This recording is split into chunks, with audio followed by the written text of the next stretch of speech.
गांव गांव बनवाएंगे, चक्की चलवाएंगे, चक्की में आटा बनेगा। ये जो धीमे धीमे चक्की चला के आटा बनता है ना, इसी की पौष्टिकता है। तेजी से जो मशीन में आटा पिसता है वो कुछ भी दम वाला नहीं है। इसी आटे में क्वालिटी है जो धीमे धीमे। और पुराने जमाने में हमारे घरों में वही आटा खाया जाता था, हम बीमार नहीं पड़े जल्दी। अब चक्की का आटा है, गड़बड़ी यहां पर है। और ऐसे ही भारत के 2.5-3 लाख गांव में आम पैदा होता है। आम का अचार, आम का मुरब्बा, आम का पापड़, आम की बड़ी, सब कुछ बन के बाजार में बिकेगा। 1 लाख गांव में आलू है, आलू है तो आलू का चिप्स गांव गांव बनवा सकते हैं। चिप्स 480 रुपए किलो बिकता, आलू 10 रुपए किलो बिकता है। 1 लाख गांव में टमाटर होता है, टमाटर का सॉस गांव गांव बन सकता है। सॉस 200 रुपए किलो बिकता है, टमाटर 10 रुपए किलो। तो किसानों को हम समझाएंगे, वैल्यू एडिशन करो, प्राइमरी प्रोडक्ट्स मत बेचो। बस इतनी सी बात समझानी है किसान। कपास मत बेचो, कपास से सूत बना के, कपड़ा बना के बेचो। कपास बिक जाता 12 रुपए किलो, और वही कपड़ा बिकता है 25 से 30 और 60-70 रुपए किलो तक। और वैल्यू एडिशन के लिए किसानों को ट्रेनिंग देनी है, बस, और क्या करना है। और वो ट्रेनिंग देने का काम हमारे योग शिक्षक करेंगे। अभी हमारे 2,40,000 योग शिक्षक हैं जो गांव गांव में योग और प्राणायाम सिखाते हैं। थोड़े दिन में ये सारे योग शिक्षक वैल्यू एडिशन की ट्रेनिंग देने लगेंगे। हम उनको ट्रेनिंग देने वाले हैं, वो गांव गांव ट्रेनिंग देंगे और गांव को खड़ा करेंगे। और इस पूरे गांव में 100-100 उद्योग के लिए 10 लाख करोड़ खर्च करना है बस। और हर गांव में बिजली देनी है तो 4 लाख करोड़ खर्च होगा। हर गांव में सड़क देनी है तो 7 लाख करोड़ खर्च होगा। हर गांव में स्कूल कॉलेज देने हैं तो 8 लाख करोड़ खर्च होगा। हर खेत को पानी देना है किसान के लिए तो 10 लाख करोड़ खर्च होगा। फिर सारा खर्चा मिला दें तो 58 लाख करोड़ से ज्यादा खर्च नहीं होता और सारे गांव खड़े हो जाएंगे। अब 58 लाख करोड़ खर्च करके गांव खड़े हो गए तो गरीबी, भुखमरी, बेकारी खत्म।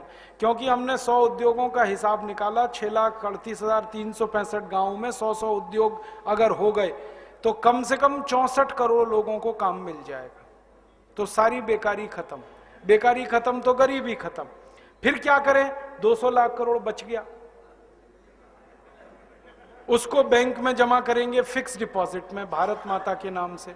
तो उसका हर साल का ब्याज आएगा वो 20 लाख करोड़ है। और साल का ब्याज अगर 20 लाख करोड़ आएगा तो टैक्स लेने की किसी को जरूरत ही नहीं है इस देश में, सारे टैक्स खत्म कर सकते। क्योंकि सरकार तो इनकम तो 50 लाख करोड़ एक झटके में बढ़ जाएगी देश की। फिर हम सेंट्रल एक्साइज खत्म करेंगे। सेंट्रल एक्साइज खत्म करेंगे तो उत्पादन बढ़ेगा देश का। क्योंकि सेंट्रल एक्साइज टैक्स की चोरी करने के लिए उत्पादन छुपाते हैं लोग। हम टैक्स ही नहीं लगाएंगे, उत्पादन कोई क्यों छुपाएगा? फिर सीएसटी खत्म करेंगे, फिर वैल्यू एडेड टैक्स खत्म करेंगे, सारे टैक्स खत्म करेंगे तो बेईमानी अपने आप चली जाएगी इस देश से और ईमानदारी अपने आप आ जाएगी इसमें।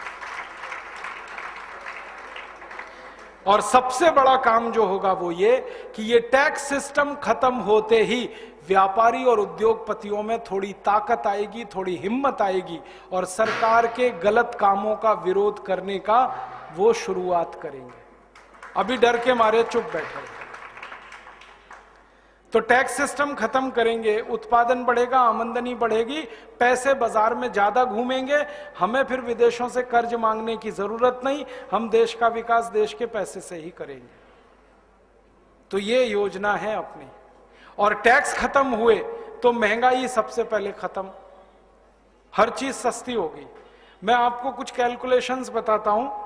सारे टैक्स अगर हम खत्म कर दें तो 1 लीटर पेट्रोल मिलेगा 12 रुपए का, जो अभी मिलता है 54 रुपए का। सारे टैक्स खत्म कर दें तो 1 लीटर डीजल मिलेगा 7 रुपए 80 पैसे का, जो अभी मिलता है 38 रुपए का। सारे टैक्स खत्म कर दें तो रसोई गैस का सिलेंडर मिलेगा 40 रुपए का, जो अभी है 400 रुपए का।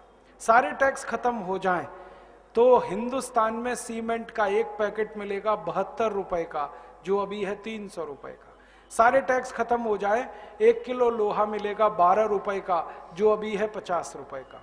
सारे टैक्स खत्म हो जाएं और आपको घर बनाना पड़े, तो अभी जो 20 लाख रुपए में आप घर बनाते हैं वो घर 6 लाख में ही बन जाएगा। सारे टैक्स खत्म हो और आपको अमेरिका जाना हो और वापस आना हो तो आने जाने का टिकट सिर्फ 7,000 रुपए में आ जाएगा अमेरिका का। सारे टैक्स खत्म हो जाएं और आपके बेटे को